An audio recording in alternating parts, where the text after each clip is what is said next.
Thank you, Mr. Chairman. Madam Secretary, we're glad you're here.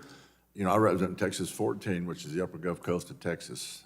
Do you know how many LNG plants we have in Texas 14? How many? We have 2 that are currently operating. We have another one that's gone through phase 1 and is poised for phase 2, but the skids were kind of put on and makes our investors really nervous. We also have one across the Louisiana state line, that other foreign country, Cheniere Energy, which is about, I don't know, 7 or 8 miles from us. Energy and LNG for us is a big thing.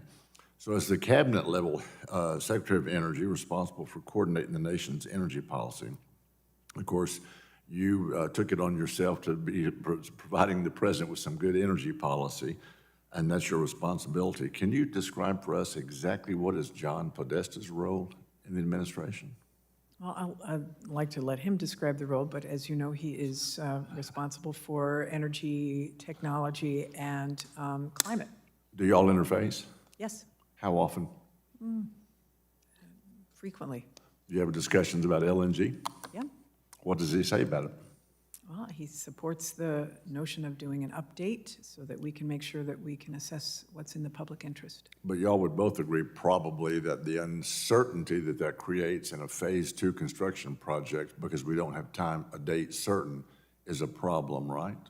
Well, we have said, both to industry as well as to our international partners, that this is an update that's only for the purpose of a study, and it will be done by the end of this year, the beginning of next year, so it is limited in time and scope and does not affect any of the existing authorizations. Well, it does, because they have to make plans, and I won't pry and ask you if you've ever owned or operated a business, but I have for 35 years. And one of the things business owners want is certainty. They don't want things changing on a whim. They need certainty, especially to plan something that far out, that big of a project. And I've been told that actually, I think Mr. Podesta might have a brother who actually works in some fashion for some foreign energy interest. Are you aware of that? No. Not aware of that? Okay.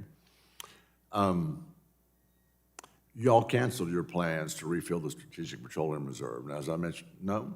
Oh, I see what you're saying. Just, we still plan to fill the Right. Strategic Petroleum Reserve. That one solicitation was over the amount that we wanted to purchase it at.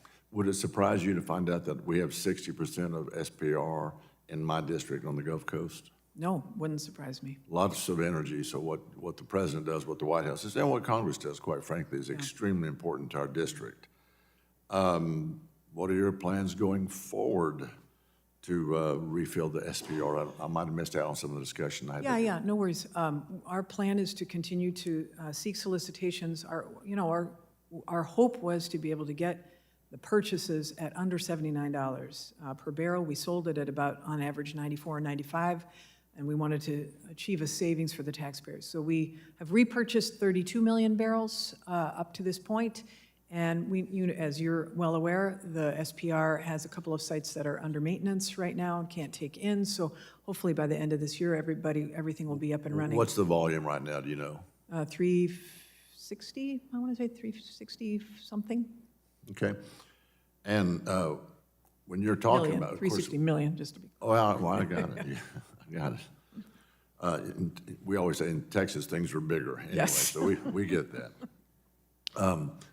But the things on the geopolitical stage around the world, do y'all consult with the State Department when you're making these kinds of decisions that could actually impact our ability to respond to a strategic event, Strategic Petroleum Reserve?